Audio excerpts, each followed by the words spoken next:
Good evening.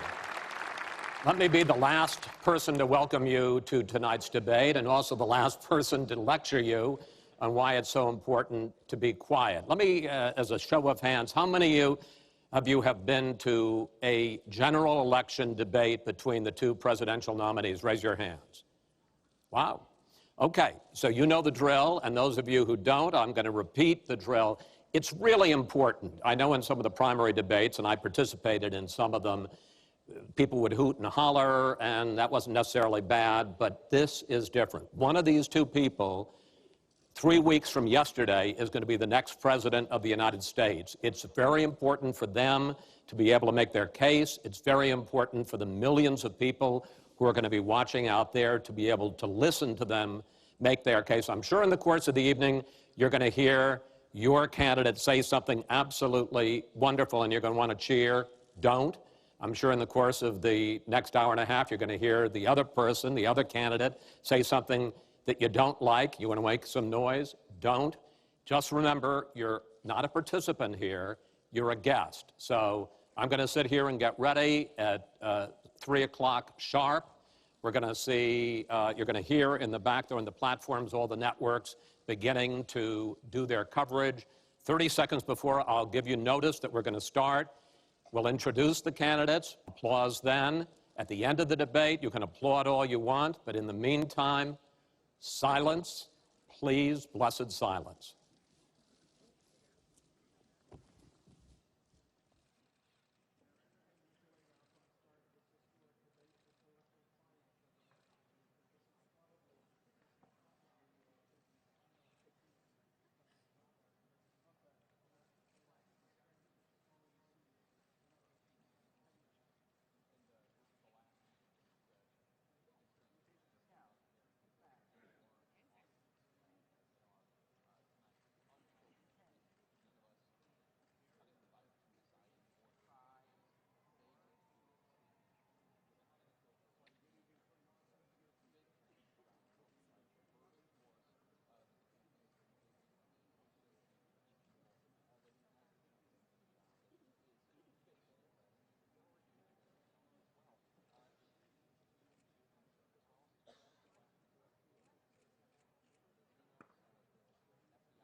Today, Hillary Clinton in control, leading nationwide and in all the key states.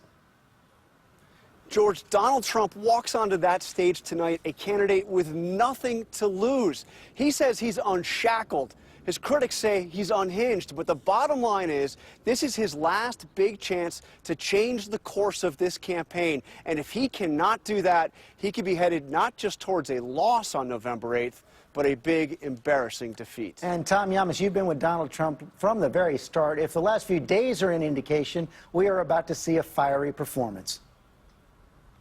George, no doubt this will be the ugliest debate of those 3 presidential debates. Donald Trump told me earlier this week he's going to come out aggressive, and his campaign team tells me he's going to attack her on her health and stamina, on the WikiLeaks. Donald Trump said he, quote, loves WikiLeaks. And then also he has those special guests tonight sitting in the debate hall, one, the mother of a Benghazi victim, and also a new Bill Clinton accuser. And George? Cecilia Vega with the Clinton campaign. Speaking of WikiLeaks, Hillary Clinton likely also to face very tough questions from the moderator, Chris Wallace of Fox News. Definitely, George. She's been off the campaign trail for 5 days preparing, and she's got an answer ready to go on WikiLeaks. We also know for the first time she will go after Donald Trump for those claims of a rigged election, also over the women who have come forward to accuse him of sexual misconduct. The goal for her tonight, George, get some undecided voters out of this. That is her goal, Matthew Dowd. And, you know, there we see both Hillary Clinton and Donald Trump coming to the debate hall earlier this evening. But you say now, even though campaign operatives have to be superstitious, it's time for her to think beyond Election Day. Well, this is the last opportunity she's going to be able to talk directly to millions of voters before election night. And so I think she needs to begin turning from a campaign that's been very divisive to how she is going to govern in a very divided country. She needs to start addressing those voters that don't like her, that aren't going to vote for her, because right now she's about to be and move forward being president. 90-minute debate, 6 15-minute sections led by Chris Wallace of Fox News. He'll be asking the questions. Let's go to the stage. Good evening from the Thomas and Mack Center at the University of Nevada, Las Vegas. I'm Chris Wallace of Fox News, and I welcome you to the third and final of the 2016 presidential debates between Secretary of State Hillary Clinton and Donald J. Trump. This debate is sponsored by the Commission on Presidential Debates. The commission has designed the format, 6 roughly 15-minute segments with 2-minute answers to the first question, then open discussion for the rest of each segment. Both campaigns have agreed to those rules. For the record, I decided the topics and the questions in each topic. None of those questions has been shared with the commission or the 2 candidates. The audience here in the hall has promised to remain silent. No cheers, boos, or other interruptions so we and you can focus on what the candidates have to say. No noise except right now, as we welcome the Democratic nominee for president, Secretary Clinton, and the Republican nominee for president, Mr. Trump.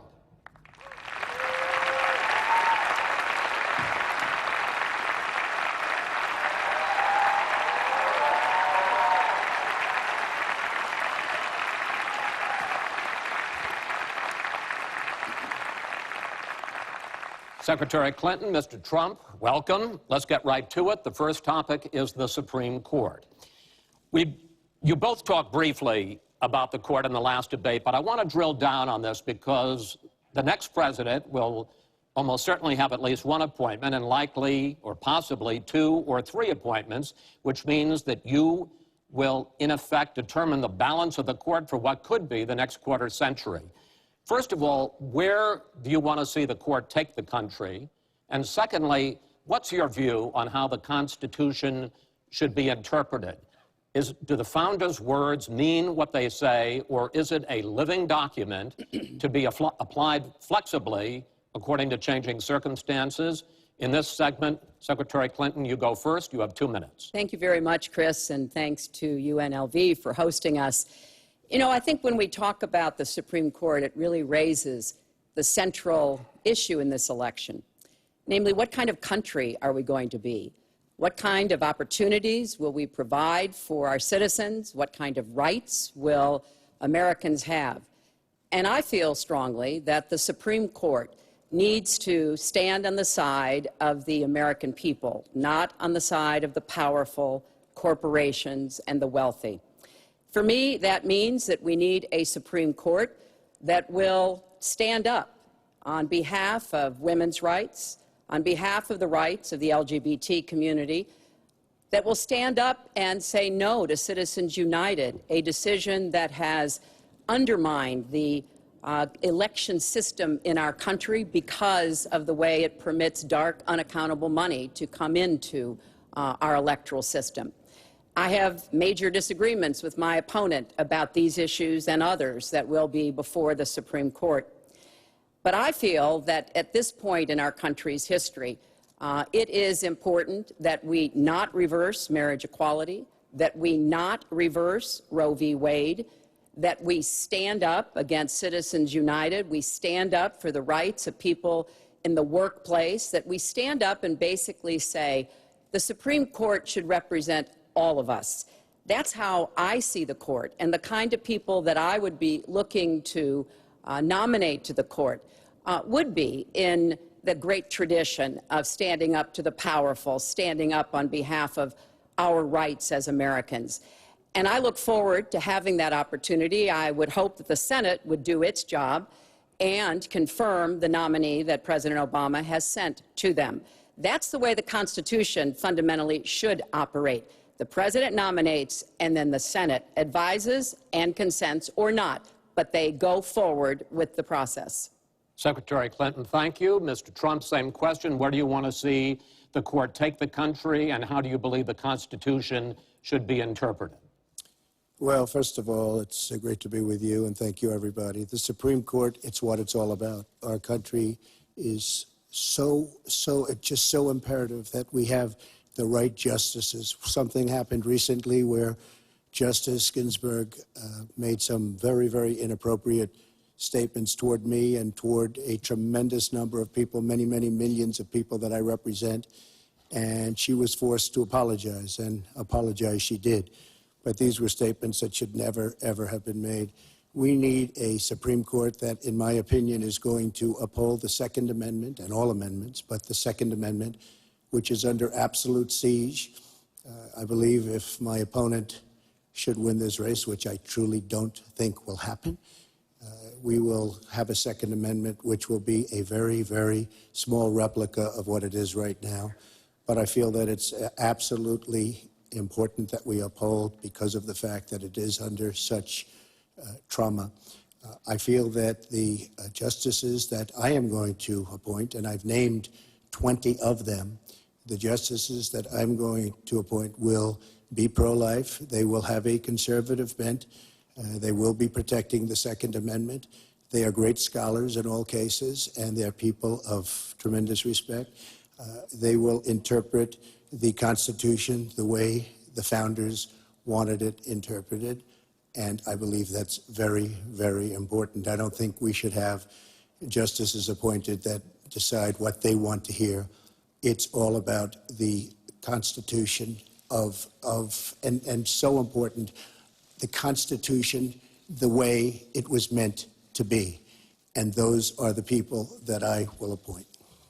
Mr. Trump, thank you. We now have about 10 minutes for an open discussion. I want to focus on two issues that, in fact, by the justices that you name, could end up changing the existing law of the land. First is one that you mentioned, Mr. Trump, and that is guns. Secretary Clinton, you said last year, and let me quote, "The Supreme Court is wrong on the Second Amendment." And now, in fact, in the 2008 Heller case, the court ruled that there is a constitutional right to bear arms, but a right that is reasonably limited. Those were the words of the judge, Antonin Scalia, who wrote the decision.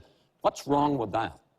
Well, first of all, I support the Second Amendment. I lived in Arkansas for 18 wonderful years. I represented upstate New York. I understand and respect the tradition of gun ownership. It goes back to the founding of our country. But I also believe that there can be and must be reasonable regulation. Because I support the Second Amendment doesn't mean that I want people who shouldn't have guns to be able to threaten you, kill you or members of your family. And so when I think about what we need to do, we have 33,000 people a year who die from guns. I think we need comprehensive background checks, need to close the online loophole, close the gun show loophole. There's other matters that I think are sensible, that are the kind of reforms that would make a difference, that are not in any way conflicting with the Second Amendment. You mentioned the Heller decision, and what I was saying that you referenced, Chris, was that I disagreed with the way the court applied the Second Amendment in that case, because what the District of Columbia was trying to do was to protect toddlers from guns. And so they wanted people with guns to safely store them. And the court didn't accept that reasonable regulation, but they've accepted many others. So I see no conflict between saving people's lives and defending the Second Amendment. Let me bring Mr. Trump in here. The bipartisan open debate coalition got millions of votes on questions to ask here, and this was, in fact, one of the top questions that they got.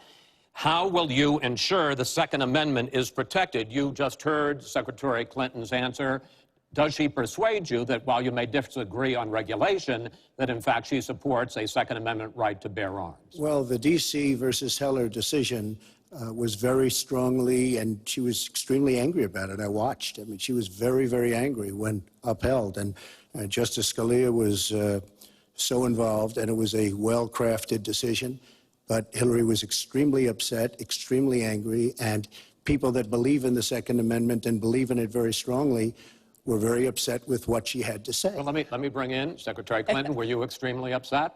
Well, I was upset because, unfortunately, dozens of toddlers injure themselves, even kill people with guns, because, unfortunately, not everyone who has loaded guns in their homes takes appropriate precautions.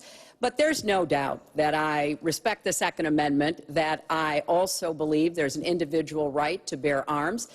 That is not in conflict with sensible common sense regulation. And, you know, look, I understand that Donald's been strongly supported by the NRA. The gun lobby's on his side. They're running millions of dollars of ads against me.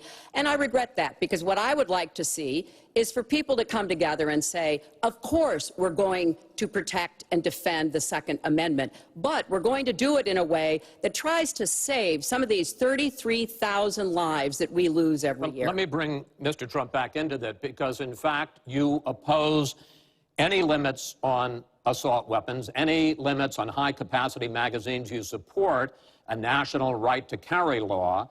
Why, sir? Well, let me just tell you, before we go any further, in Chicago, which has the toughest gun laws in the United States, probably you could say by far, they have more gun violence than any other city. So we have the toughest laws, and you have tremendous gun violence. I am a very strong supporter of the Second Amendment, and I don't know if Hillary was saying it in a sarcastic manner, but I'm very proud to have the endorsement of the NRA, and it's the earliest endorsement they've ever given to anybody who ran for president. So I'm very honored by all of that. We are going to appoint justices. This is the best way to help the Second Amendment. We are going to appoint justices that will feel very strongly about the Second Amendment, that will not do damage to the Second Amendment. Well, let's pick up on another issue which divides you and the justices that whoever ends up winning this election appoints could have a dramatic effect there, and that's the issue of abortion. Right. Mr. Trump, you're pro-life, but I want to ask you specifically, do you want the court, including the justices that you will name, to overturn Roe v. Wade, which includes, in fact states, a woman's right to abortion? Well, if that would happen, because I am pro-life and I will be appointing pro-life judges, I would think that that will go back to the individual states. But I'm asking you specifically, would you If they overturned it, it'll go back to the states. But what I'm asking you, sir, is do you want to see the court overturn? You've just said you want to see the court protect the Second Amendment. Do you want to see the court overturn Roe v. Wade? Well, if we put another 2 or perhaps 3 justices on, that's really what's going to be, that will happen.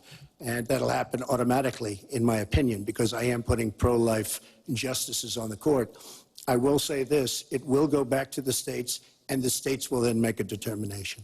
Secretary Clinton. Well, I strongly support Roe v. Wade, which guarantees a constitutional right to a woman to make the most intimate, most difficult, in many cases, decisions about her health care that one can imagine.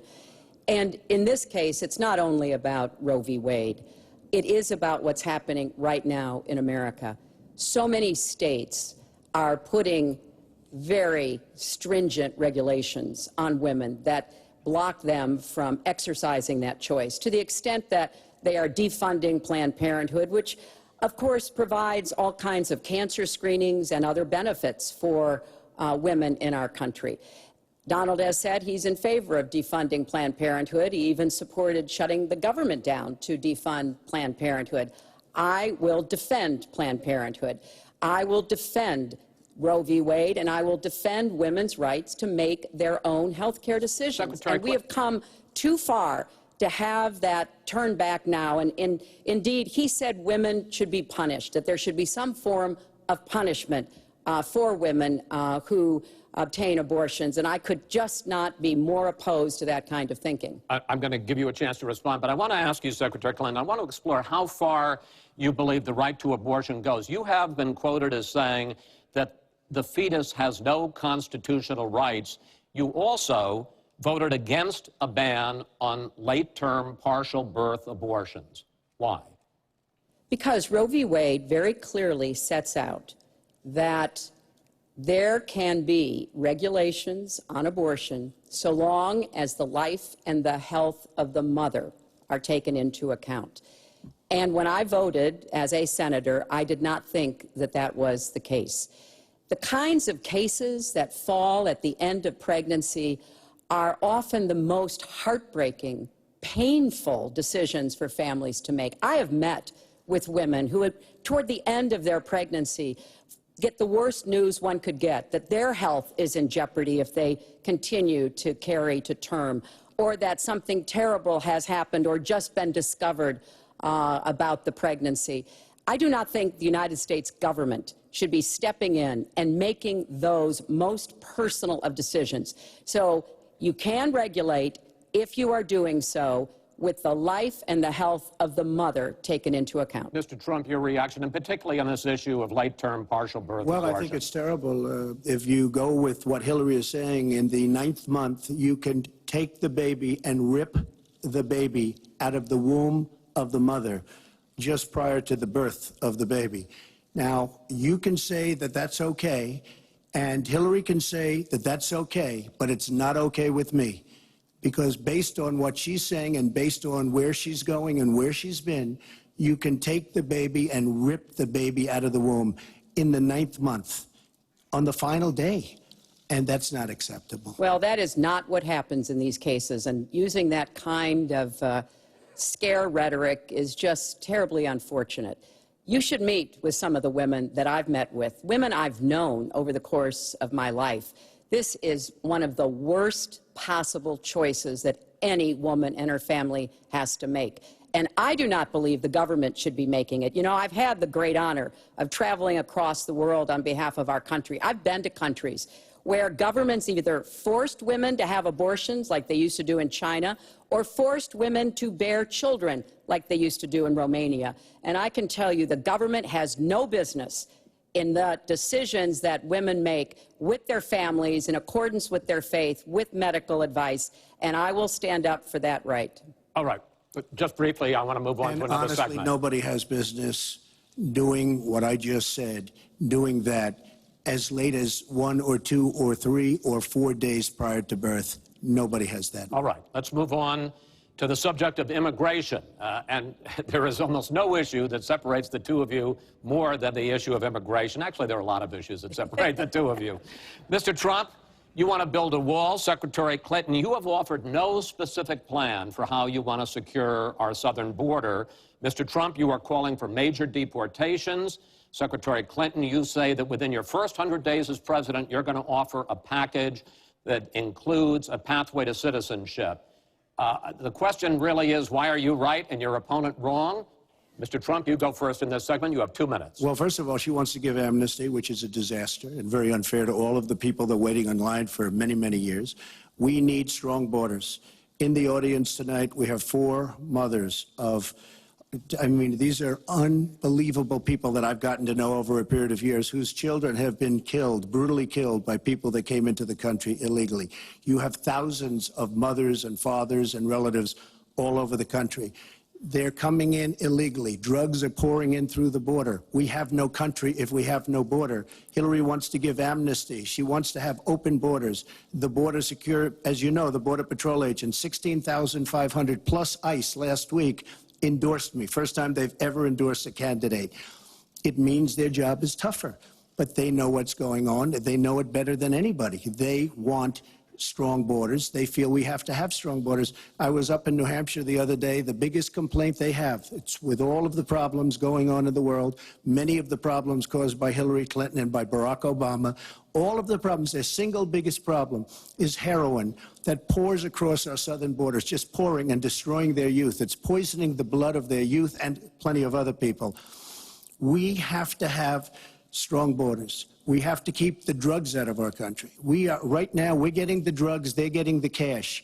We need strong borders. We need we cannot give amnesty. Now, I want to build the wall. We need the wall. The Border Patrol, ICE, they all want the wall. We stop the drugs. We shore up the border. One of my first acts will be to get all of the drug lords, all of the bad ones. We have some bad, bad people in this country that have to go out. We're going to get them out. We're going to secure the border. And once the border is secured, at a later date, we'll make a determination as to the rest. But we have some bad hombres here, and we're going to get them out. Mr. Trump, thank you. Same question to you, Secretary Clinton. Basically, why are you right and Mr. Trump is wrong? Well, as he was talking, I was thinking about a young girl I met here in Las Vegas, Carla, who was very worried that her parents might be deported because she was born in this country, but they were not. They work hard. They do everything they can to give her a good life. And you're right. I don't want to rip families apart. I don't want to be sending parents away from children I don't want to see the deportation force that Donald has talked about in action in our country. We have 11 million undocumented people. They have 4 million American citizen children, 15 million people. He said as recently as a few weeks ago in Phoenix that every undocumented person would be subject to deportation. Now, here's what that means. It means you would have to have a massive law enforcement presence, where law enforcement officers would be going school to school, home to home, business to business, rounding up people who are undocumented. And we would then have to put them on trains, on buses to get them out of our country. I think that is an idea that is not in keeping with who we are as a nation. I think it's an idea that would rip our country apart.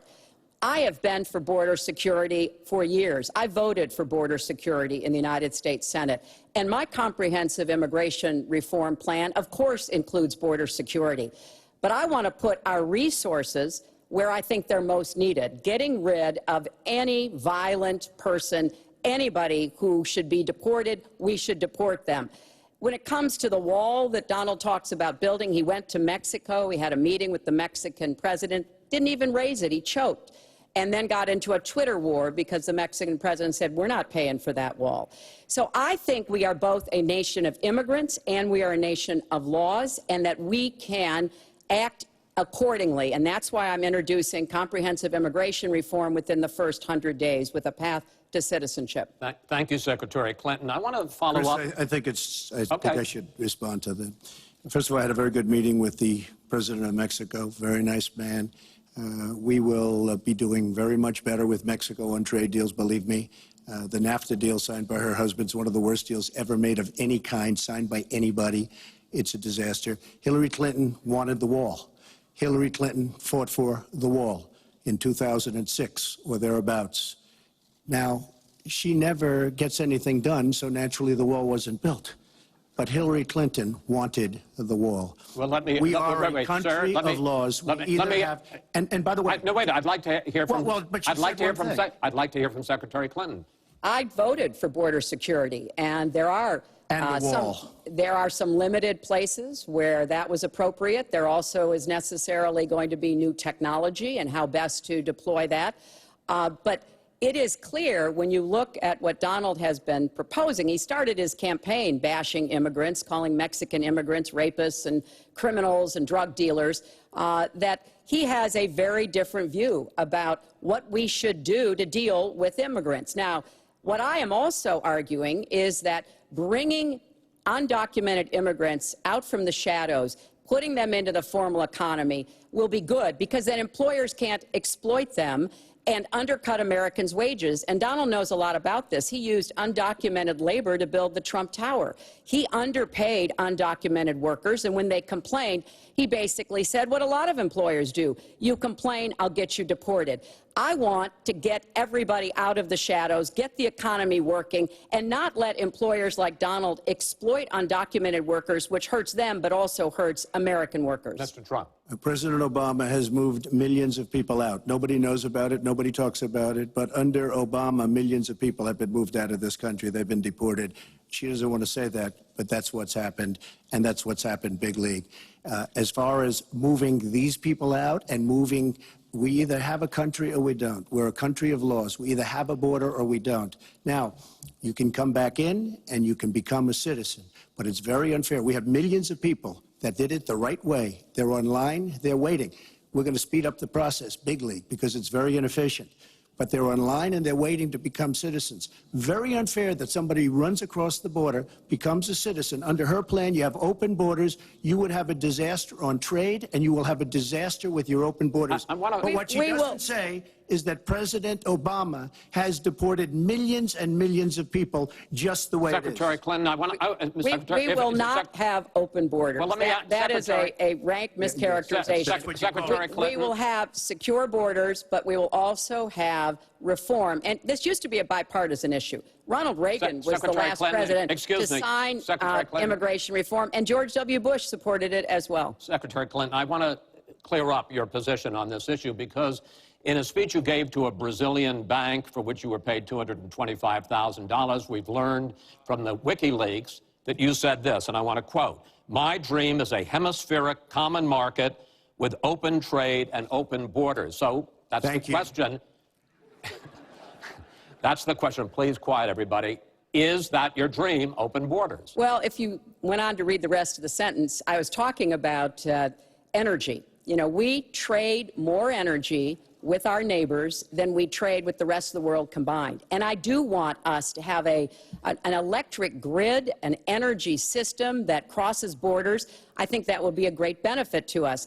But you are very clearly quoting from WikiLeaks, and what's really important about WikiLeaks is that the Russian government has engaged in espionage against Americans.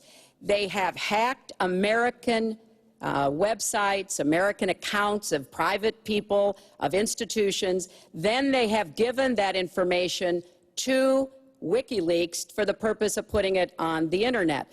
This has come from the highest levels of the Russian government, clearly from Putin himself, in an effort, as 17 of our intelligence agencies have confirmed, to influence our election. So I actually think the most important question of this evening, Chris, is finally, will Donald Trump admit and condemn that the Russians are doing this and make it clear that he will not have the help of Putin in this election, that he rejects Russian espionage against Americans, which he actually encouraged in the past. Those are the questions we need answered. We've never had anything like this happen in any of our elections before. That was a great pivot off the fact that she wants open borders, okay?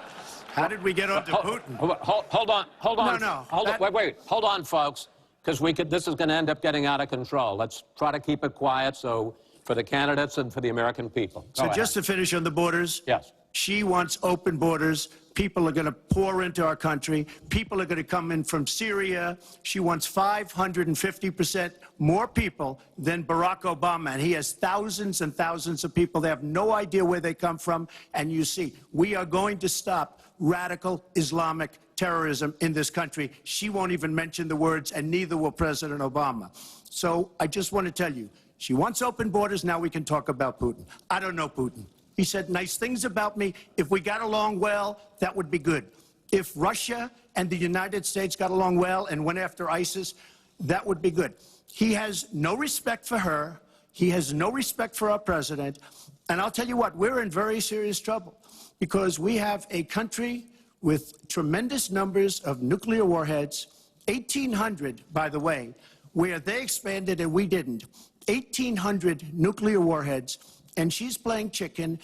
Look, Putin, from everything I see, has no respect for this person. Well, that's because he'd rather have a puppet as president of the United States. No puppet. And it's pretty clear. You're the puppet. It's pretty clear you won't admit that the Russians have engaged in cyber attacks against the United States of America, that you encouraged espionage against our people, that you are willing to spout the Putin line, sign up for his wish list, break up NATO, do whatever he wants to do, and that you continue to get help from him because he has a very clear favorite in this race. So I think that this is such an unprecedented situation. We've never had a foreign government trying to interfere in our election. We have 17 intelligence agencies, civilian and military, who have all concluded that these espionage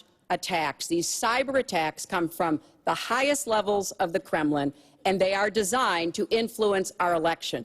I find that deeply disturbing, and I think it's time. She has no idea whether it's Russia, China, or anybody else. I am not quoting myself. No idea. I am quoting Hillary, you have no idea. 17 intelligence. Do you doubt 17 our military has and no civilian idea. agencies? Well, yeah, he'd rather believe Vladimir Putin than the military and civilian intelligence professionals who are sworn to protect us. I find that just absolutely. She doesn't like Putin because Putin has outsmarted her at every step of the way. Excuse me.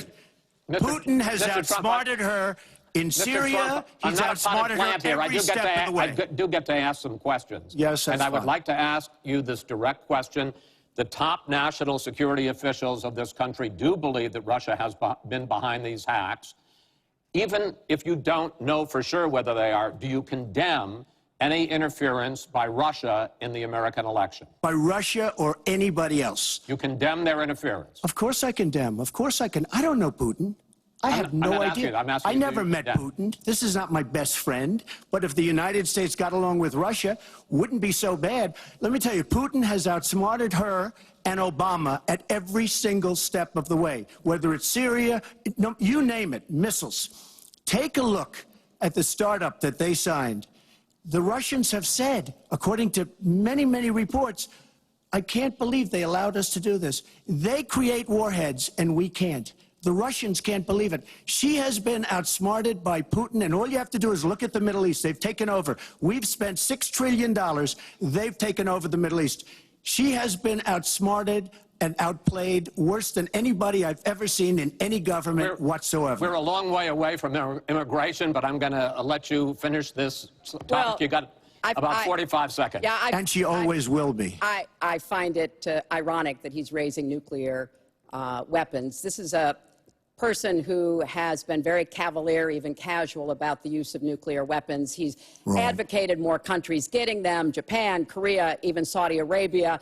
He's said, well, if we have them, why don't we use them, which I think is terrifying. But here's the deal. The bottom line on nuclear weapons is that when the president gives the order, it must be followed.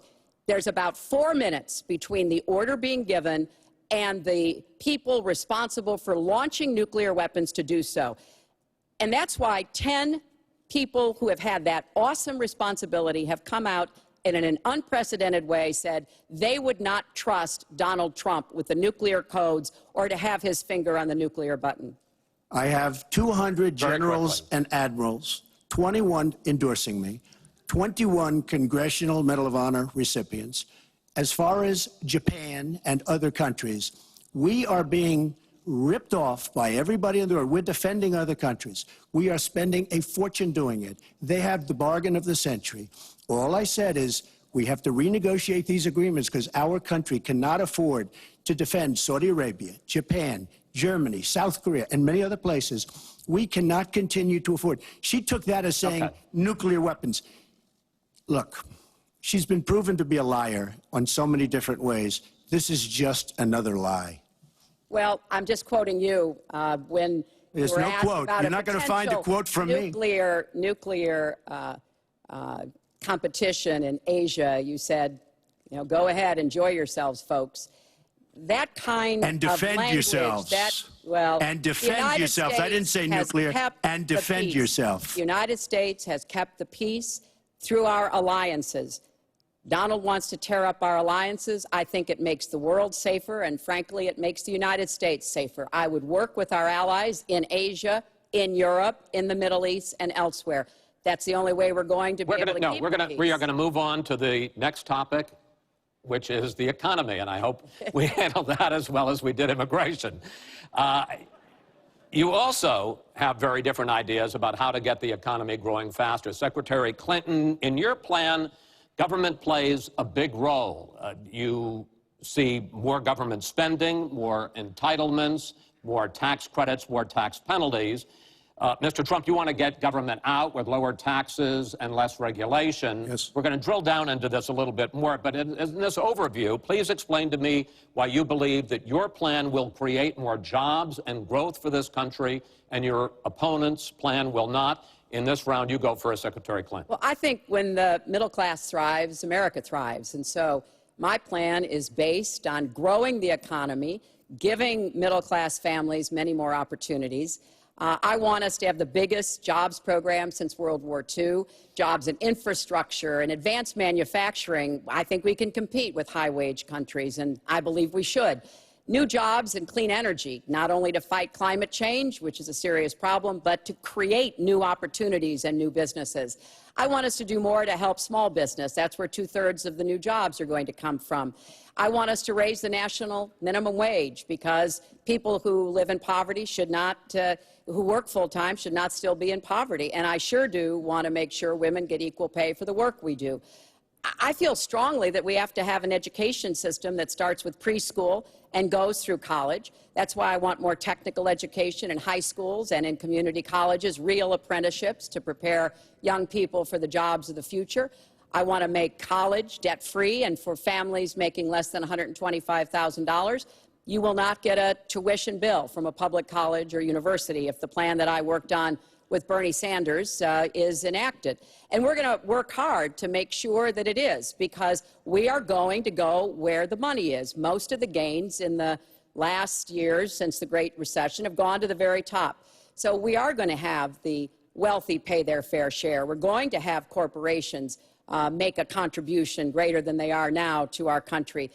That is a plan that has been analyzed by independent experts, which said that it could produce 10 million new jobs. By contrast, Donald's plan has been analyzed to conclude it might lose 3.5 million jobs. Why? Because his whole plan is to cut taxes, to give the biggest tax breaks ever to the wealthy and to corporations, adding $20 trillion to our debt and causing the kind of dislocation that we have seen before, because it truly will be trickle-down economics on steroids. So the plan I have, I think, will actually produce greater opportunities. The plan he has will cost us jobs and possibly lead to another Great Recession. Secretary, thank you. Mr. Trump, why will your plan create more jobs and growth than Secretary Clinton? Well, first of all, before I start on my plan, her plan is going to raise taxes and even double your taxes. Her tax plan is a disaster. And she can say all she wants about college tuition, and I'm a big proponent. We're going to do a lot of things for college tuition, but the rest of the public's going to be paying for it. We will have a massive, massive tax increase under Hillary Clinton's plan. But I'd like to start off where we left, because when I said Japan and Germany, and I'm not to single them out, but South Korea, these are very rich, powerful countries. Saudi Arabia, nothing but money. We protect Saudi Arabia. Why aren't they paying? She immediately, when she heard this, I questioned it. And I questioned NATO. Why aren't the NATO questions? Why aren't they paying? Because they weren't paying. Since I did this was a year ago, all of a sudden they're paying. And I've been given a lot of credit for it. All of a sudden they're starting to pay up. They have to pay up. We're protecting people. They have to pay up. And I'm a big fan of NATO, but they have to pay up. She comes out and said, we love our allies. We think our allies are great. Well, it's awfully hard to get them to pay up when you have somebody saying, we think how great they are. We have to tell Japan in a very nice way. We have to tell Germany, all of these countries, South Korea, we have to say, you have to help us out. We have, during his regime, during President Obama's regime, we've doubled our national debt. We're up to $20 trillion. So my plan, we're going to renegotiate trade deals. We're going to have a lot of free trade. We're going to have free trade, more free trade than we have right now. But we have horrible deals. Our jobs are being taken out by the deal that her husband signed, NAFTA, one of the worst deals ever. Our jobs are being sucked out of our economy. You look at all of the places that I just left. You go to Pennsylvania, you go to Ohio, you go to Florida, you go to any of them. You go upstate New York. Our jobs have fled to Mexico and other places. We're bringing our jobs back. I am going to renegotiate NAFTA. And if I can't make a great deal, then we're going to terminate NAFTA and we're going to create new deals. We're going to have trade, but we're going to terminate it. We're going to make a great trade deal. And if we can't, we're going to do it. We're going to go a separate way, because it has been a disaster. We are going to cut taxes massively. We're going to cut business taxes massively. They're going to start hiring people. We're going to bring the $2.5 trillion that's offshore back into the country. We are going to start the engine rolling again, because right now our country is dying at 1% GDP. Well, let me translate that if I can, Chris, because you can't. The fact is he's going to advocate for the largest tax cuts we've ever seen, 3 times more than the tax cuts under the Bush administration. I have said repeatedly throughout this campaign, I will not raise taxes on anyone making $250,000 or less. I also will not add a penny to the debt. I have costed out what I'm going to do. He will, through his massive tax cuts, add $20 trillion to the debt. Well, he mentioned the debt.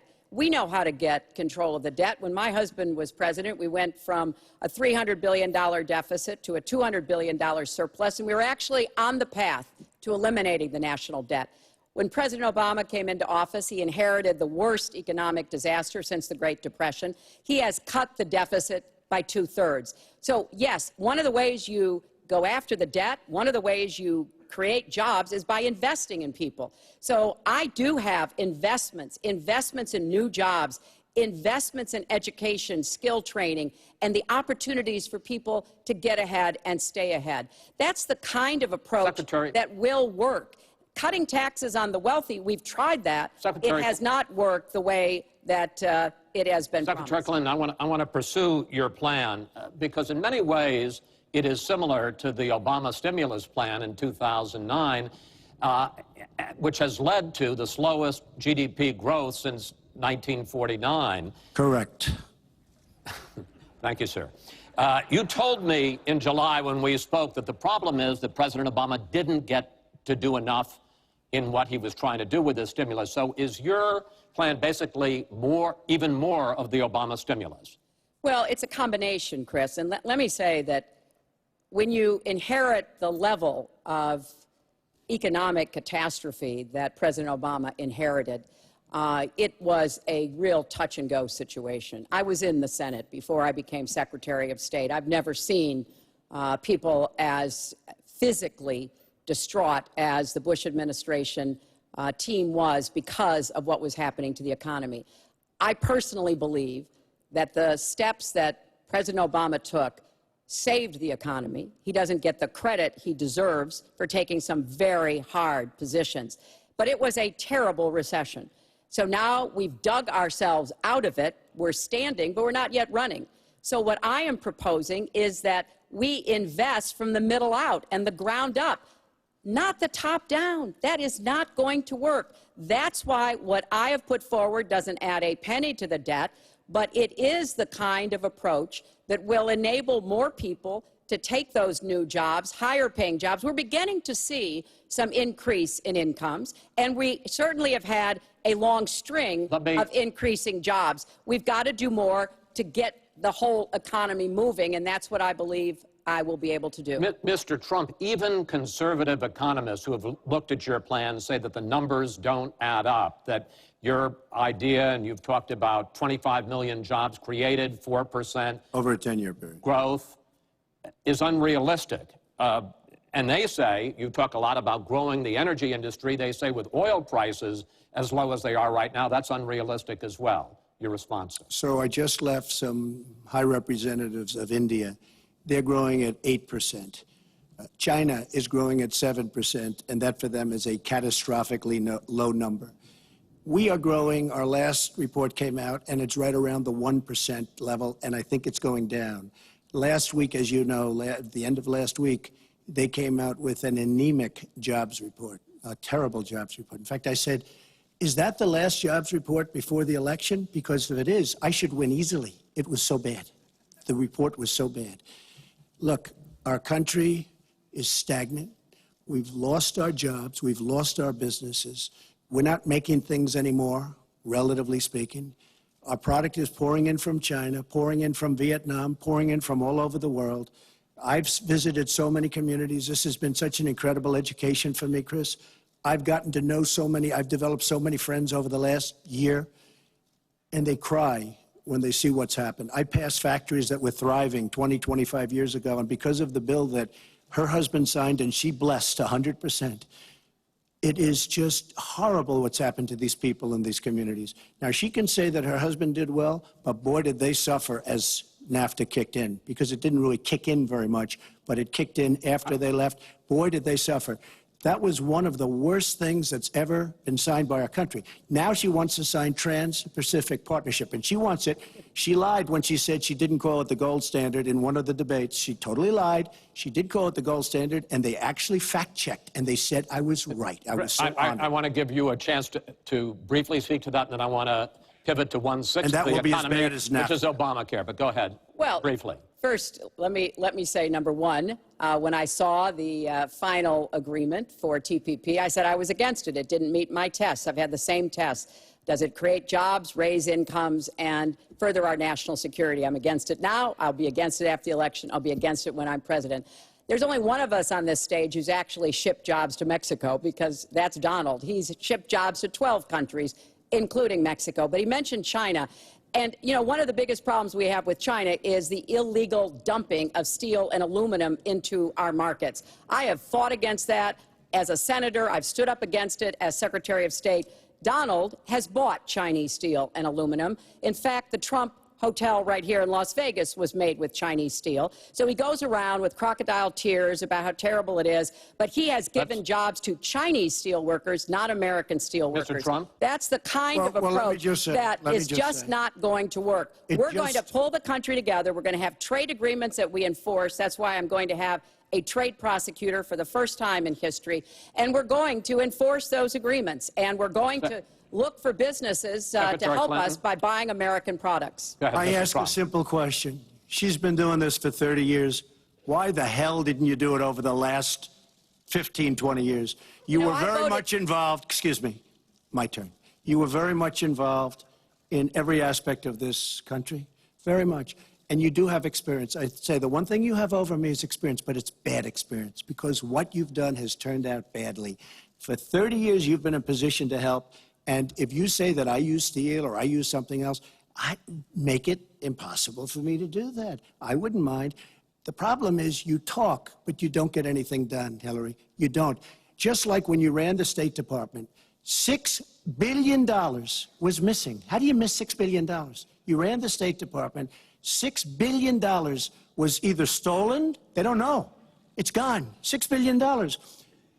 If you become president, this country is going to be in some mess, believe me. Well, first of all, what he just said about the State Department is not only untrue, it's been debunked numerous times. But I think it's really an important issue. He raised the 30 years of experience. So let me just talk briefly about that. You know, back in the 1970s, I worked for the Children's Defense Fund, and I was taking on discrimination against African-American kids in schools. He was getting sued by the Justice Department for racial discrimination in his apartment buildings. In the 1980s, I was working to reform the schools in Arkansas. He was borrowing $14 million from his father to start his businesses. In the 1990s, I went to Beijing, and I said women's rights are human rights. He insulted a former Miss Universe, Alicia Machado, called her an eating machine. And on the day when I was in the Situation Room, monitoring the raid that brought Osama bin Laden to justice, he was hosting the Celebrity Apprentice. So I'm happy to compare my 30 years of experience, what I've done for this country, trying to help in every way I could, especially kids and families, get ahead and stay ahead, with your 30 years, and I'll let the American people make that decision. Well, I think I did a much better job. I built a massive company, a great company, some of the greatest assets anywhere in the world. Worth many, many billions of dollars. I started with a $1 million loan. I agree with that. It's a $1 million loan, but I built a phenomenal company. And if we could run our country the way I've run my company, we would have a country that you would be so proud of.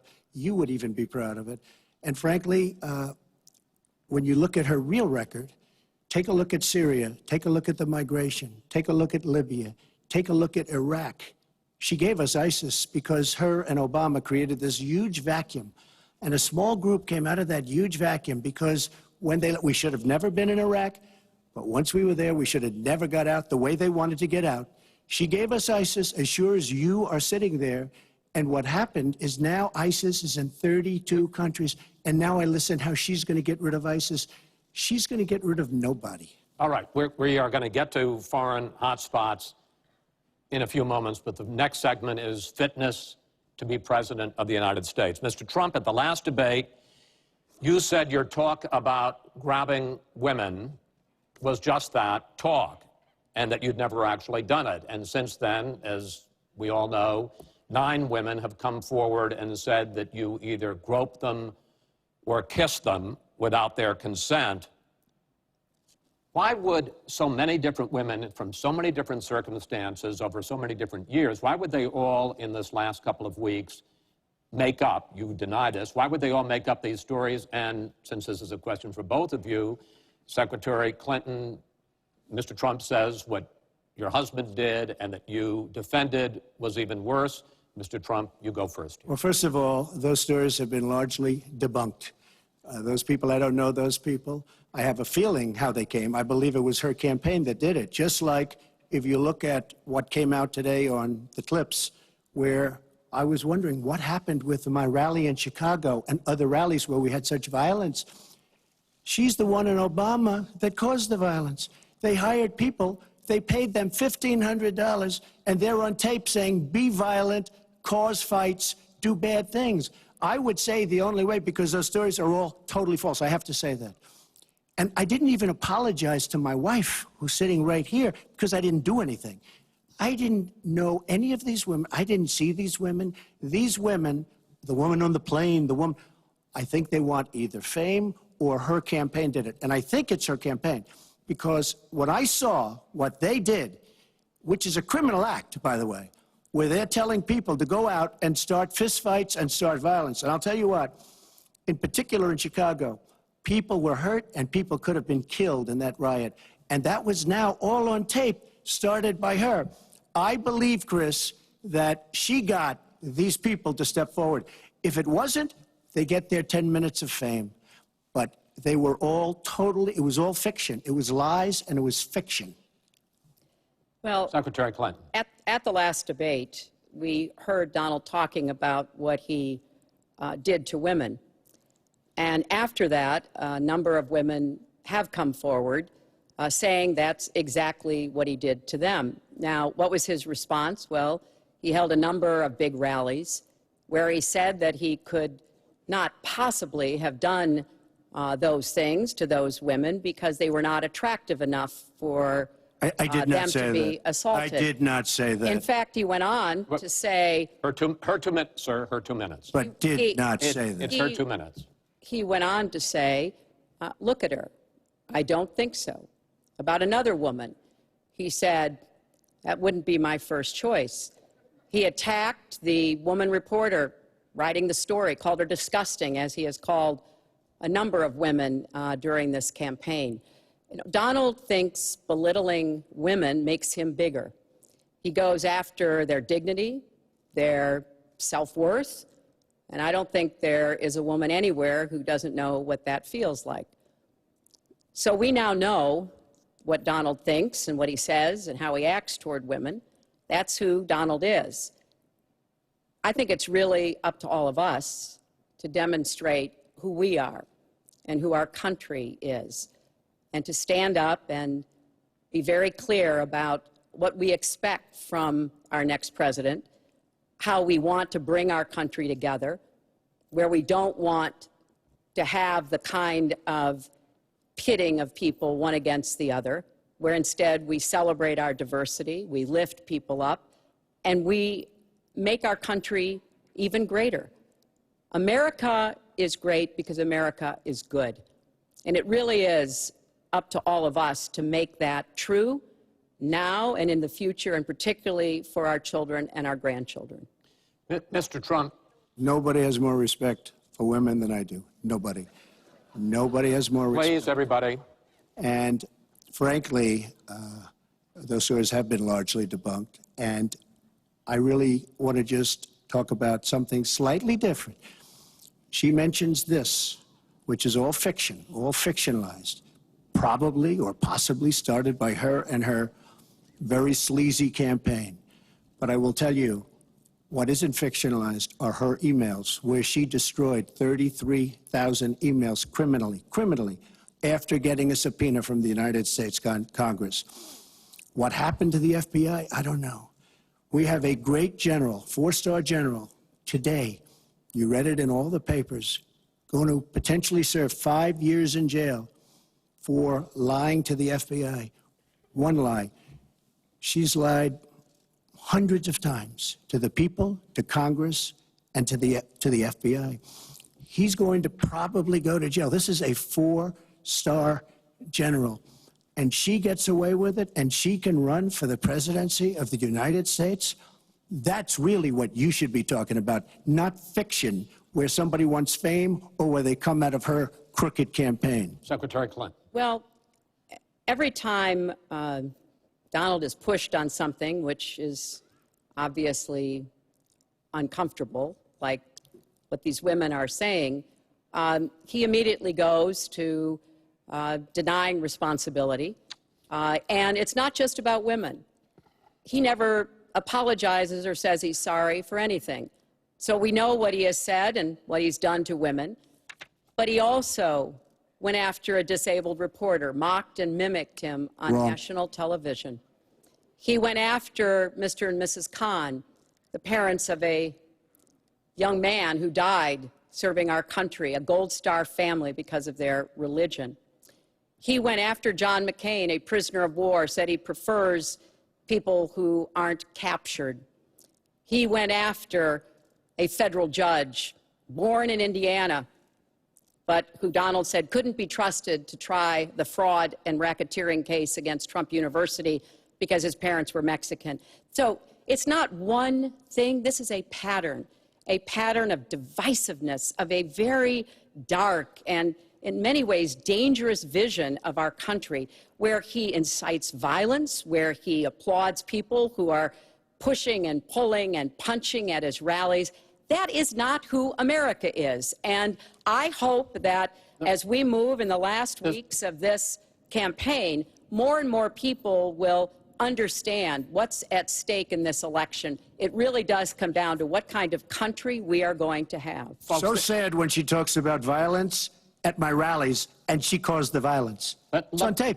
The other things are false, but honestly, I'd love to talk about getting rid of ISIS, and I'd love to talk about other things. Okay. But those other charges, as she knows, are false. In this bucket about fitness to be president, there's been a lot of developments over the last 10 days since the last debate.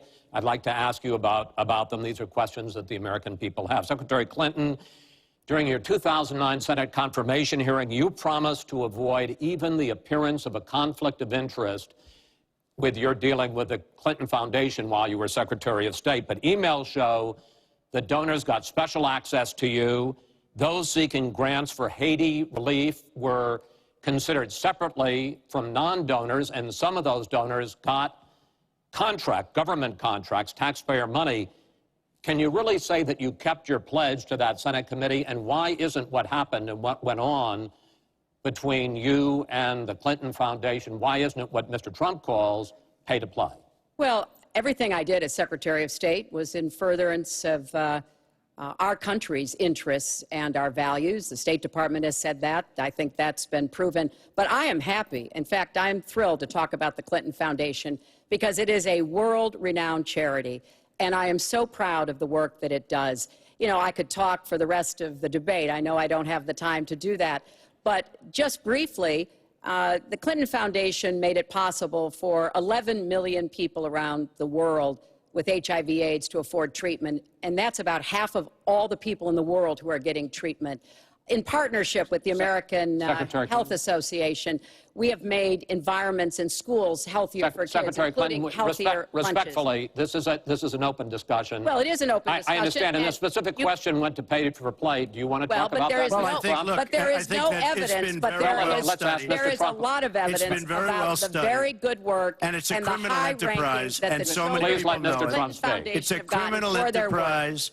Saudi Arabia giving $25 million, Qatar, all of these countries. You talk about women and women's rights.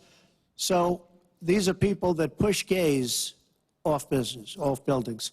These are people that kill women and treat women horribly, and yet you take their money. So I'd like to ask you right now, why don't you give back the money that you've taken from certain countries that treat certain groups of people so horribly? Why don't you give back the money? I think it would be a great gesture, because she takes a tremendous amount of money, and you take a look at the people of Haiti.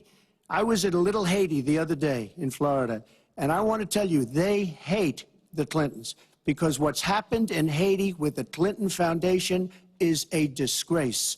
And you know it, and they know it, and everybody knows Secretary it. Clinton. Well, very quickly, we at the Clinton Foundation spend 90% of all the money that is donated on behalf of programs of people around the world and in our own country. I'm very proud of that. We have the highest rating from the watchdogs that follow foundations, and I'd be happy to compare what we do with the Trump Foundation, which took money from other people and bought a 6-foot portrait of Donald. I mean, who does that? It just was astonishing. But when it comes to Haiti, Haiti is the poorest country in our hemisphere. the earthquake and the hurricanes. It has devastated Haiti. Bill and I have been involved in trying to help Haiti for many years. The Clinton Foundation raised $30 million to help Haiti after the catastrophic earthquake and all of the terrible problems the people there had. We've done things to help small businesses, agriculture, and so much else. And we're going to keep working to help Haiti because it's an important part of the American They don't want you to help them anymore. I'd like to mention one thing. Trump Foundation, small foundation. People contribute. I contribute. The money goes 100% goes to different charities, including a lot of military. I don't get anything. I don't buy boats. I don't buy planes. What happens is the money goes out. Wasn't some of the money used to settle your lawsuit, sir? No, it was, we put up the American flag, and that's it. They put up the American flag. We fought for the right in Palm Beach to put up the American flag. There was a penalty that was imposed by Palm Beach County, and the money came from your foundation. And by the way, the money yourself, went to Fisher House, where they build houses. The money that you're talking about went to Fisher House, where they build houses for veterans and disabled. I want to get into one last... But of course, there's no way we can know whether any of that is true because he hasn't released his tax returns. He is the first candidate ever to run for president in the last 40-plus years who has not released his tax returns. So everything he says about charity or anything else, we can't prove it. You can look at our tax returns. We've got them all out there. But what is really troubling is that we learned in the last debate he has not paid a penny in federal income tax. And we were talking about immigrants a few minutes ago, Chris. You know, half of all immigrants, undocumented immigrants in our country, actually pay federal income tax. So we have undocumented immigrants in America who are paying more federal income tax than a billionaire. I find that let me just tell you very astonishing. Simply, we're entitled, because of the laws that people like her pass, to take massive amounts of depreciation and other charges, and we do it. And all of her donors, just about all of them, I know Buffett took hundreds of millions of dollars, George Soros, took hundreds of millions of dollars. Let me just explain. All of her donors, most of her donors have done the same thing as I did. Okay. Well, and you know what she should have done? Folks, we heard and this. You know, Hillary, what you should have done? You should have changed the law when you were a United States Senator. If Folks, you don't like we heard it. this. Yeah. Because your donors and your special interests are doing the same thing as I do, except even more so. Well, you should have changed the law, but you won't change the law because you take in so much money. I mean, I sat in my apartment today on a very beautiful hotel down the street, known as Trump. Made with Chinese steel. But I will tell you, I sat there watching ad after ad after ad, false ad, all paid for by your friends on Wall Street that gave so much money because they know you're going to protect them. And frankly, you should have changed the laws. Trump, if you don't like what I did, you should have changed the laws. Mr. Trump, I want to ask you about one last question in this topic. You have been warning at rallies recently that this election is rigged and that Hillary Clinton is in the process of trying to steal it from you. Your running mate, Governor Pence, pledged on Sunday that he and you, his words, will absolutely accept the result of this election. Today, your daughter Ivanka said the same thing. I want to ask you here on the stage tonight, do you make the same commitment that you will absolutely, sir, that you will absolutely accept the result of this election? I will look at it at the time. I'm not looking at anything now. I'll look at it at the time. What I've seen is so bad. First of all, the media is so dishonest and so corrupt, and the pile-on is so amazing. The New York Times actually wrote an article about it that they don't even care. It's so dishonest, and they've poisoned the minds of the voters. But unfortunately for them, I think the voters are seeing through it. I think they're going to see through it. We'll find out on November 8th, but I think they're going to see through it. But, sir, there's if you look, excuse me, Chris, if you look at your voter rolls, you will see millions of people that are registered to vote. Millions. This isn't coming from me. This is coming from Pew Report and other places. Millions of people that are registered to vote that shouldn't be registered to vote. So let me just give you one other thing. So I talk about the corrupt media. I talk about the millions of people. Tell you one other thing. She shouldn't be allowed to run. She's guilty of a very, very serious crime. She should not be allowed to run.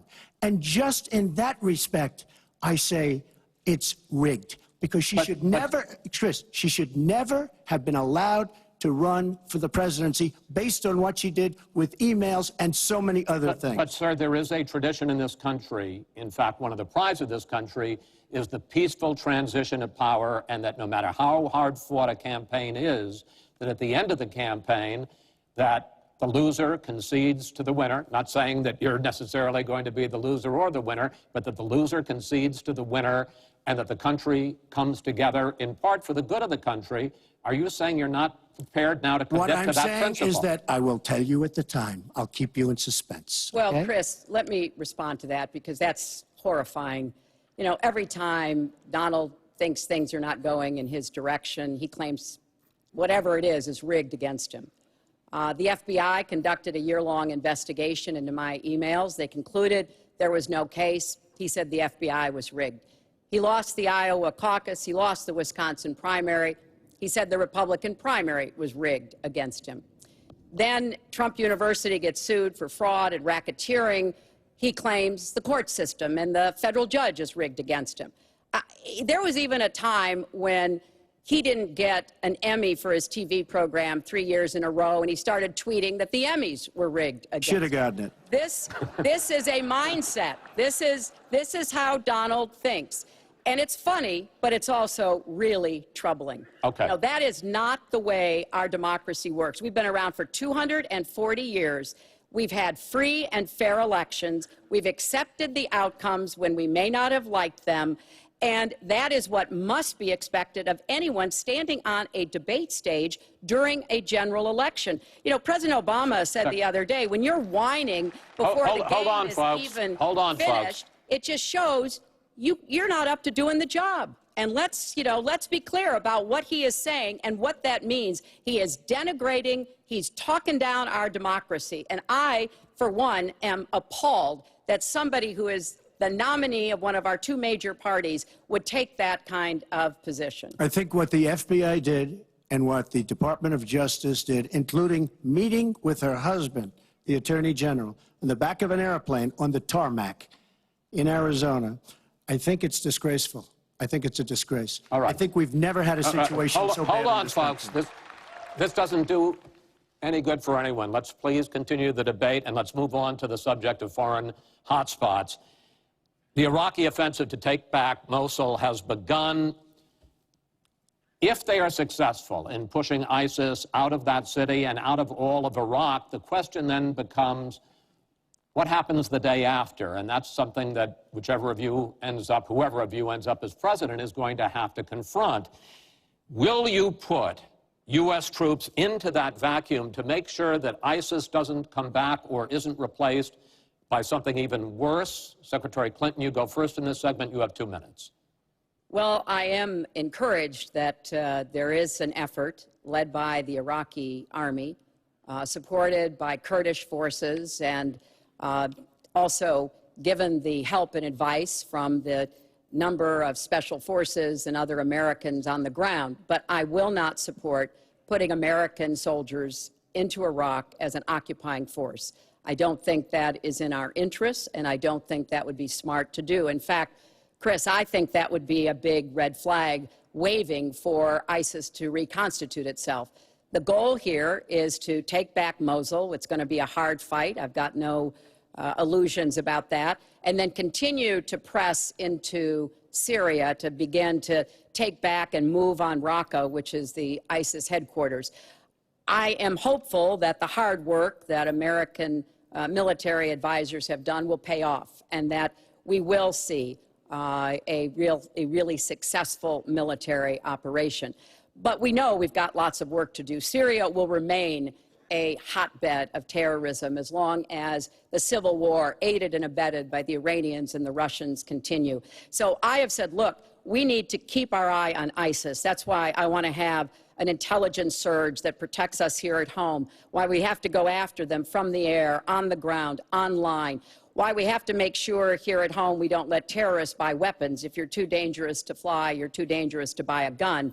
And I'm going to continue to push for a no-fly zone and safe havens within Syria, not only to help protect the Syrians and prevent the constant outflow of refugees, but to frankly gain some leverage on both the Syrian government and the Russians so that perhaps we can have the kind of serious negotiation necessary to bring the conflict to an end and go forward on a political track.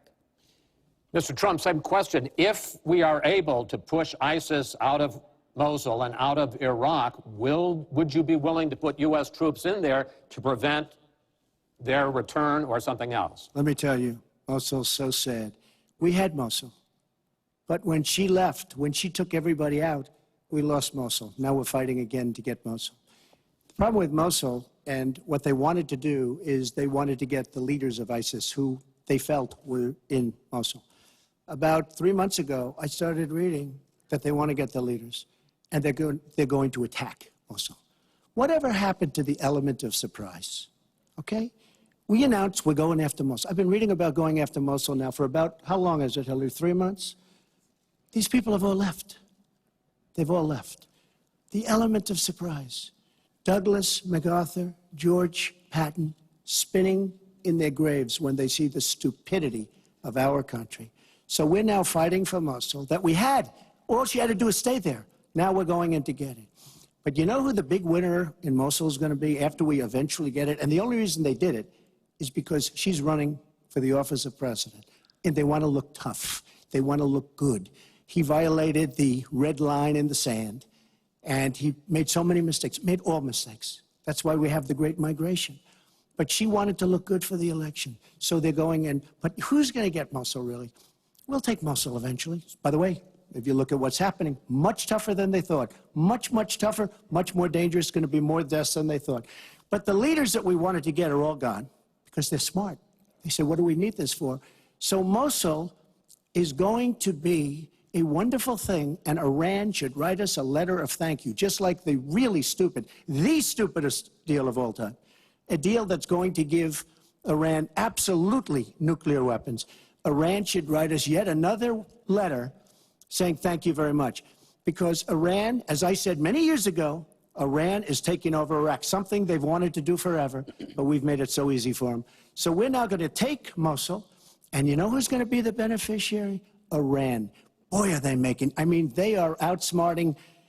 Look, you're not there. You might be involved in that decision, but you were there when you took everybody out of Mosul and out of Iraq. You shouldn't have been in Iraq, but you did vote for it. You shouldn't have been in Iraq, but once you were in Iraq, you should have never left the way. The point is, the big winner is going to be Iran. Well, you know, once again, Donald is implying that he didn't support the invasion of Iraq. I said it was a mistake. I've said that years ago. He has consistently denied what is a very clear fact, that before the invasion, he supported it. And, you know, I just want everybody to go Google it. Google Donald Trump, Iraq, and you will see the dozens of sources which verify that he was for the invasion of Iraq. And you can actually hear the audio of him saying that. Now, why does that matter? Well, it matters because he has not told the truth about that position. I guess he believes it makes him look better now to contrast with me because I did vote for it. But what's really important here is to understand all the interplay. Mosul is a Sunni city.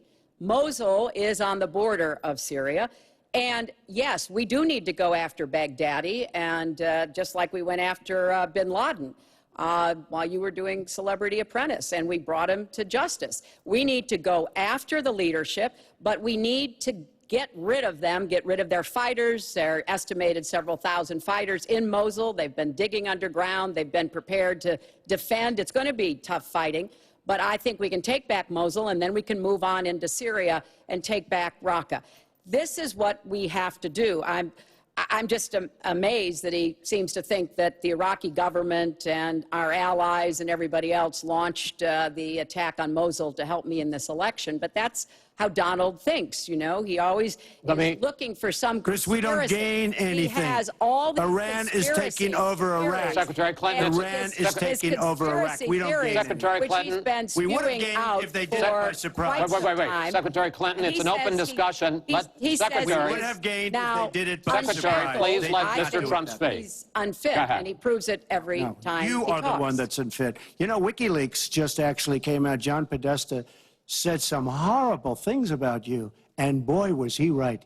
He said some beauties. And, you know, Bernie Sanders, he said you have bad judgment. You do. And if you think that going into Mosul, after we let the world know we're going in, and all of the people that we really wanted, the leaders, they're all gone. If you think that was good, then you do. Now, John Podesta said you have terrible instincts. Bernie Sanders said you have bad judgment. I agree with both. Well, you should ask Bernie Sanders who he's supporting for president, and he has said, Which is as a he big has mistake. campaigned for me around the country, you are the most dangerous person to run for president in the modern history of America. I think he's right. Let's turn to Aleppo. Mr. Trump, in the last debate, you were both asked about the situation in the Syrian city of Aleppo, and I want to follow up on that because you said several things in that debate which were not true, sir. You said that Aleppo has basically fallen. In fact, there are... It's a catastrophe. It is a catastrophe, but there are a quarter of... Have you seen it? Have you seen it? Sir, have you seen what's happened to Aleppo? If I may finish my question. Okay, so it hasn't fallen. Take a look at it. Well, there are 250,000 people still living there and being slaughtered. That's right. You also and said, they are being slaughtered yes, because of bad decisions. If I may just finish here. And you also said that that Syria and Russia are busy fighting ISIS. In fact, they have been the ones who've been bombing and shelling eastern Aleppo, and they just announced a humanitarian pause, in effect admitting that they have been bombing and shelling Aleppo. Would you like to clear that up, sir? Well, Aleppo is a disaster. It's a humanitarian nightmare, but it has fallen from any standpoint. I mean, what do you need, a signed document? Take a look at Aleppo. It is so sad when you see what's happened. And a lot of this is because of Hillary Clinton, because what's happened is by fighting Assad, who turned out to be a lot tougher than she thought, and now she's going to say, oh, he loves Assad. He's just much tougher and much smarter than her and Obama. And everyone thought he was gone 2 years ago, 3 years ago. He aligned with Russia. He now also aligned with Iran, who we made very powerful. We gave them $150 billion back. We give them $1.7 billion in cash. I mean cash, bundles of cash as big as this stage. We gave them $1.7 billion. Now, they have he has aligned with Russia and with Iran. They don't want ISIS, but they have other things because we're backing rebels. We don't know who the rebels are. We're giving them lots of money, lots of everything. We don't know who the rebels are. And when and if, and it's not going to happen because you have Russia and you have Iran now, but if they ever did overthrow Assad, you might end up with as bad as Assad is, and he's a bad guy. But you may very well end up with worse than Assad. If she did nothing, we'd be in much better shape. And this is what's caused the Great Migration, where she's taken in tens of thousands of Syrian refugees who probably, in many cases, not probably, who are definitely, in many cases, ISIS-aligned, and we now have them in our country, and wait till you see, this is going to be the great Trojan horse, and wait till you see what happens in the coming years. Lots of luck, Hillary. Thanks a lot for doing a great job. Secretary Clinton, you have talked about, and in the last debate and again today, that you would impose a no-fly zone to try to protect the people of Aleppo and to stop the killing there. President Obama has refused to do that because he fears it's going to draw us closer or deeper into the conflict. And General Joseph Dunford, the chairman of the Joint Chiefs of Staff, says, you impose a no-fly zone, chances are you're going to get into a war, his words, with Syria and Russia. So the question I have is, if you impose a no-fly zone, first of all, how do you respond to their concerns? Secondly, if you impose a no-fly zone and a Russian plane violates that, does President Clinton shoot that plane down? Well, Chris, first of all, I think a no-fly zone could save lives and could hasten the end of the conflict. I am well aware of the really legitimate concerns that you have expressed from both the president and the general. This would not be done just on the first day. This would take a lot of negotiation, and would also take making it clear to the Russians and the Syrians that our purpose here was to provide safe zones on the ground.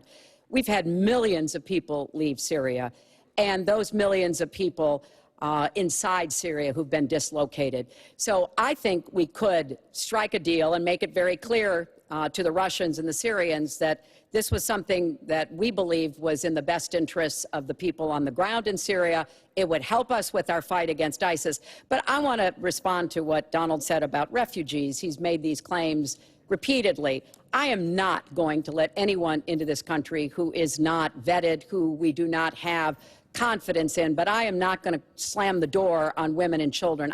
That picture of that little 4-year-old boy in Aleppo with the blood coming down his face while he sat in an ambulance is haunting.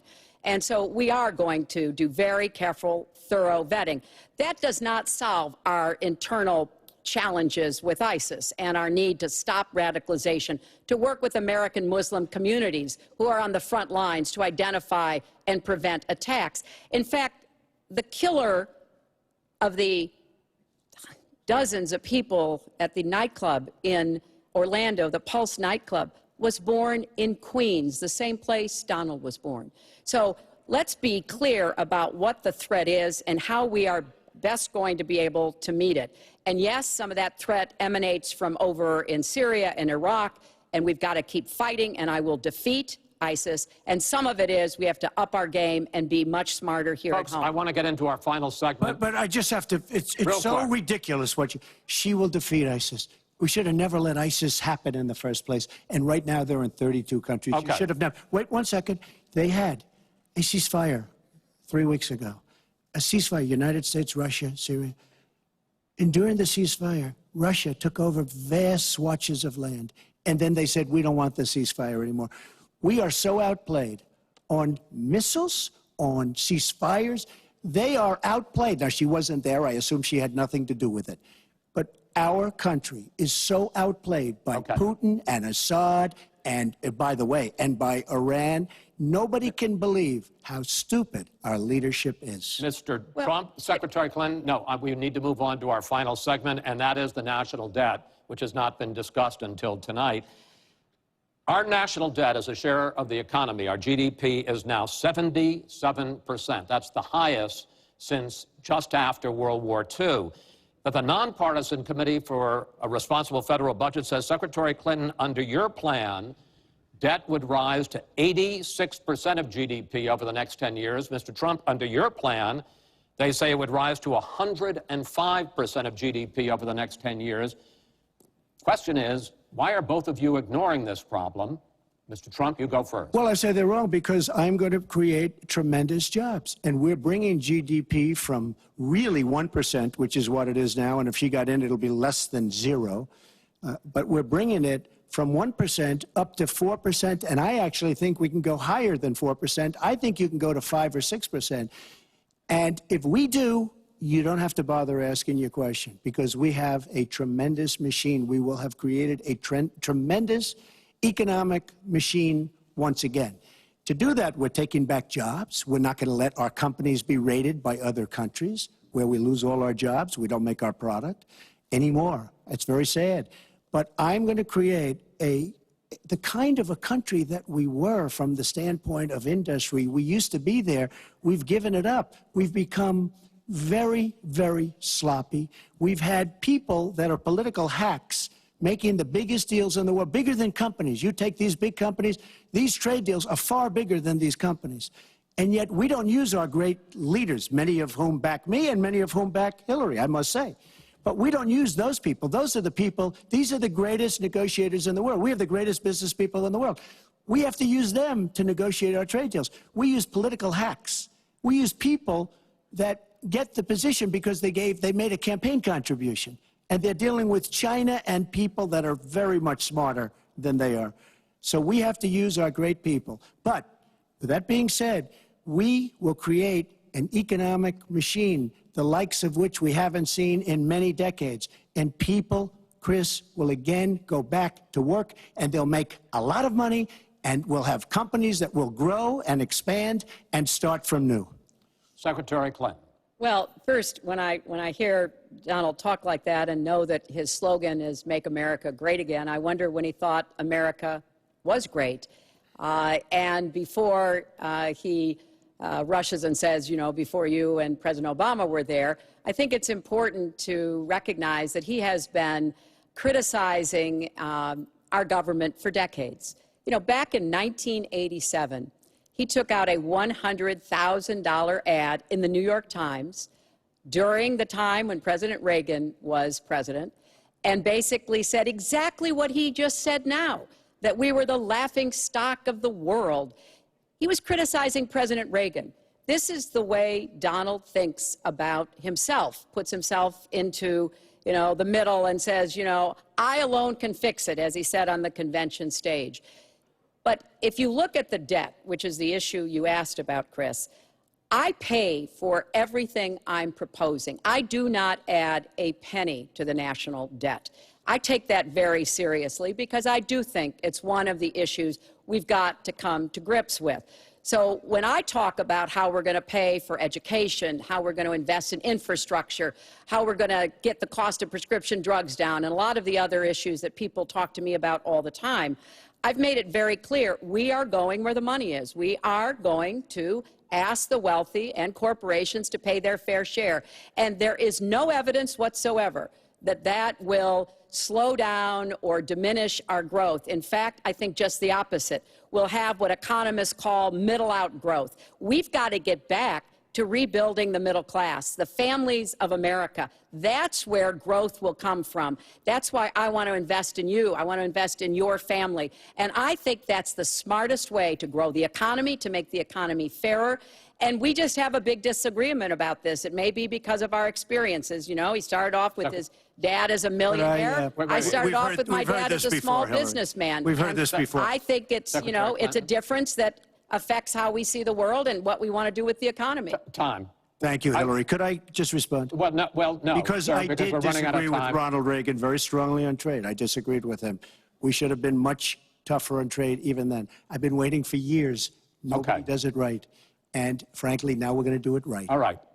The one last area I want to get into with you in this debate is the fact that the biggest driver of our debt is entitlements, which is 60% of all federal spending. Now, the Committee for Responsible Federal Budget has looked at both of your plans, and they say neither of you has a serious plan that is going to solve the fact that Medicare is going to run out of money in the 2020s, Social Security is going to run out of money in the 2030s, and at that time, recipients are going to take huge cuts in their benefits. So, in effect, the final question I want to ask you in this regard is, and let me start with you, Mr. Trump, would President Trump make a deal to save Medicare and Social Security that included both tax increases and benefit cuts, in effect, a grand bargain on entitlements? I'm cutting taxes. We're going to grow the economy. It's going to grow at a record rate. But that's not going to help on entitlements. It's going to totally help you. And one thing we have to do, repeal and replace the disaster known as Obamacare. It's destroying our country. It's destroying our businesses, our small business, and our big businesses. We have to repeal and replace Obamacare. You take a look at the kind of numbers that will cost us in the year 17. It is a disaster if we don't repeal and replace. Now, it's probably going to die of its own weight, but Obamacare has to go. The premiums are going up 60, 70, 80%. Next year, they're going to go up over 100%. And I'm really glad that the premiums have started. At least the people see what's happening, because she wants to keep Obamacare and she wants to make it even worse. And it can't get any worse. Bad health care at the most expensive price. We have to repeal and replace Obamacare. And Secretary Clinton, same question, because at this point, Social Security and Medicare are going to run out. The trust funds are going to run out of money. Will you, as president, will you consider a grand bargain, a deal that includes both tax increases and benefit cuts to try to save both programs? Well, Chris, I am on record as saying that we need to put more money into the Social Security Trust Fund. That's part of my commitment to raise taxes on the wealthy. My Social Security payroll contribution will go up, as will Donald's, assuming he can't figure out how to get out of it. But what we want to do is to replenish the Social Security Trust Fund by making sure that we have sufficient resources. And that will come from either raising the cap and or finding other ways to get more money into it. I will not cut benefits. I want to enhance benefits for low-income workers and for women who have been disadvantaged by the current Social Security system. But what Donald is proposing with these massive tax cuts will result in a $20 trillion additional national debt. That will have dire consequences for Social Security and Medicare. And I'll say something about the Affordable Care Act, which he wants to repeal. The Affordable Care Act extended the solvency of the Medicare Trust Fund. So if he repeals it, our Medicare problem gets worse. What we need to do is go after the long-term health care drivers. We've got to get costs down, increase value, emphasize wellness. I have a plan for doing that, and I think that we will be able to get entitlement spending under control with more resources and smarter decisions. This is the final time, probably to both of your delight, that you're going to be on the stage together in this campaign.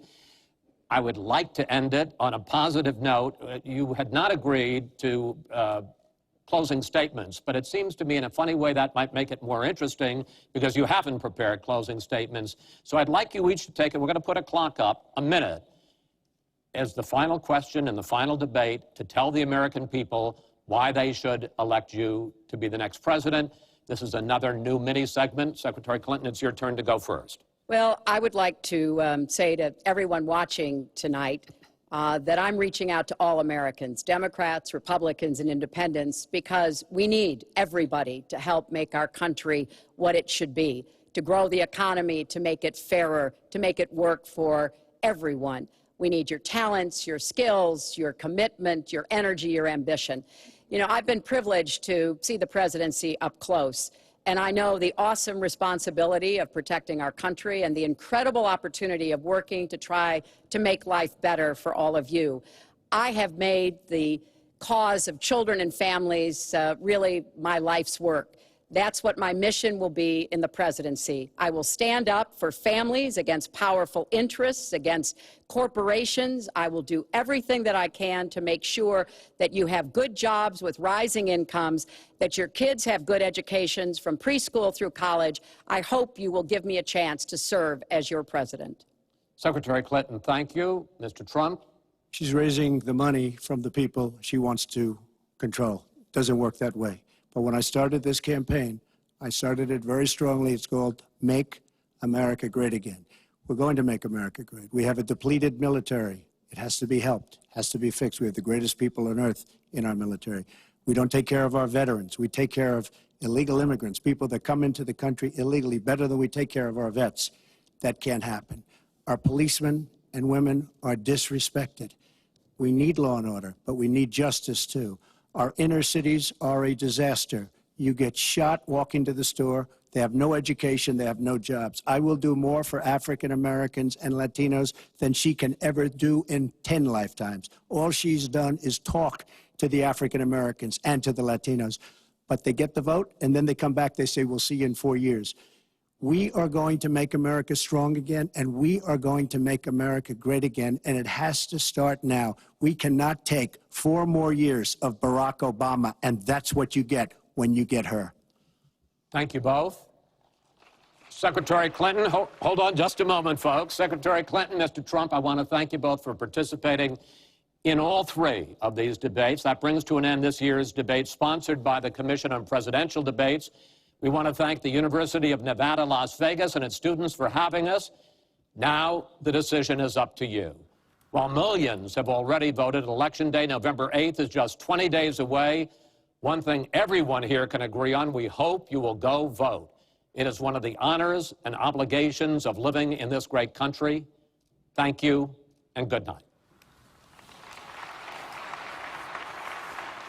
And that does it right there. Debate season wrapped up for 2016. Hillary Clinton walks out from the podium. Looks like she's going to shake Chris Wallace's hand. Will there be a handshake between Donald Trump and Hillary Clinton? Little suspense right there as we watch them. It was a lively 90 minutes. They covered a lot of ground. Another handshake there for Chris Wallace. No handshake yet between the candidates. Lively 90 minutes. They covered ground. Supreme Court, abortion, Second Amendment, the economy, Russia, and Vladimir Putin. Hillary Clinton already in the crowd right there, hugging Meg Whitman, a major Republican who is supporting her. Then they got to the tough issues as well. Those accusers of Donald Trump, he said they are all liars. The Clinton Foundation, the Clinton emails, but John Carl there in the hall as Melania Trump comes up to greet her husband. The news of the night has got to be when Chris Wallace asked Donald Trump the direct question, will you accept the results of this election? I will look at it at the time. John Carl.